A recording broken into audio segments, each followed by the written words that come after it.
Hi friends, welcome to Kamadhenu Akshayam. நம்ம இன்றைக்கி பார்க்க போகிறது சௌசௌ கிரேவி எப்படி பண்ணுறதுன்னு பார்க்கலாங்க. நம்ம சேனலை ஃபஸ்ட் டைம் பார்க்குறவங்க மறக்காமல் சப்ஸ்கிரைப் பண்ணிக்கோங்க.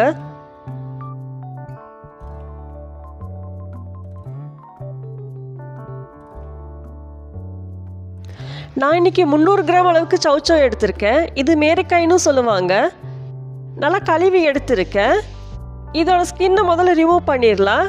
இதுக்கு பீலர் வச்சு தான் ரிமூவ் பண்ணுங்கிறது அவசியம் இல்லை, சும்மா கத்தியிலே எடுத்துக்கலாம், ஈஸியாக தான் இருக்கும். ஃப்ரெஷ்ஷான காய் இருந்தால் டேஸ்ட்டு நல்லாயிருக்கும், பார்த்து வாங்கிக்கோங்க. ஃப்ரெஷ்ஷான காய்னா தோல் ஈஸியாக எடுக்க முடியும். நான் இப்போ இந்த ரெண்டாக கட் பண்ணிவிட்டு காமிக்கிறேன். இது பார்த்திங்கன்னா நல்லா ஃப்ரெஷ்ஷான காய், அதனால விதை சின்னதாக தான் இருக்குது. இந்த விதை பகுதி நம்மளுக்கு தேவையில்லை, இது எடுத்துடலாம். இது நாளாக கட் பண்ணிட்டு தான் எடுக்க முடியும்.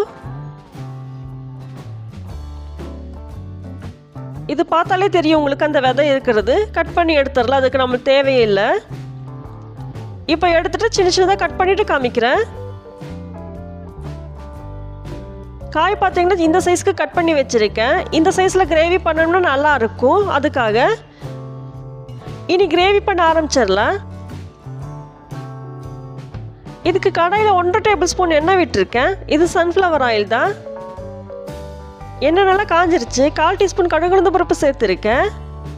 இப்போ தாளிக்கிறதுக்கு தேவையான பொருட்கள் பார்த்துடலாம். மீடியம் சைஸ் பெரிய வெங்காயம் நீல வாக்கில் கட் பண்ணி எடுத்திருக்கேன். கொஞ்சமாக கருவேப்பிலை எடுத்திருக்கேன். ஒரு வரமிளகாய் 4 கிள்ளி வச்சுருக்கேன். இதை தாளித்து விட்டுறலாம். வெங்காயம் நல்லா கலர் மாதிரி வரட்டும்.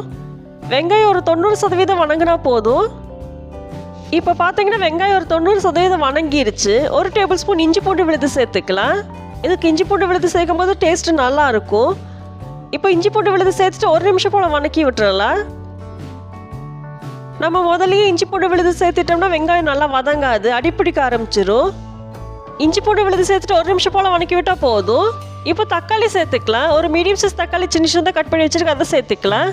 தக்காளி ஒரு 90% வணங்கட்டும். தக்காளி வணங்கிருச்சு. இப்போ மசாலா பொருட்கள் சேர்த்துக்கலாம். 1/2 டீஸ்பூன் மிளகாத்தூள் சேர்த்துருக்கேன். இது தனி மிளகாத்தூள் தான். 1 டீஸ்பூன் கரம் மசாலா சேர்த்துருக்கேன்.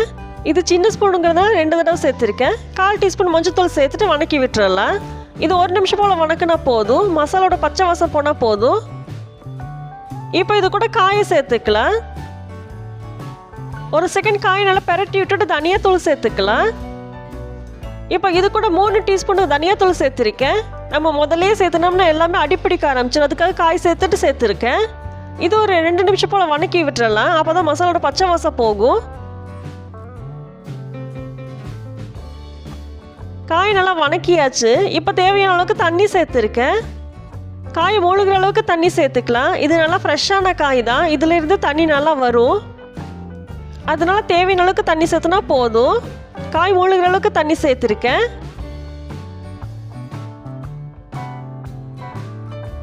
இப்போ காய்க்கு தேவையான அளவுக்கு உப்பு சேர்த்துருக்கேன். பாதி உப்பு தான் சேர்த்துருக்கேன். முழுசாக இப்போவே சேர்த்துட்டோம்னா உப்பு பூரா காயில் பிடிச்சிக்கும், அப்போ சாப்பிட்றதுக்கு நல்லா இருக்காது. அதனால பாதி உப்பு தான் சேர்த்துருக்கேன். கடைசியில் டேஸ்ட்டு பார்த்துட்டு உப்பு சேர்த்துக்கலாம். நல்லா கலந்து விட்டுட்டு மூடி வச்சிடலாம். இது மீடியம் ஃப்ளேமில் 5 நிமிஷம் போல் கொதிச்சா போதும். காய் சீக்கிரமாகவே வெந்துடும், ரொம்ப நேரம்லாம் எடுக்காது.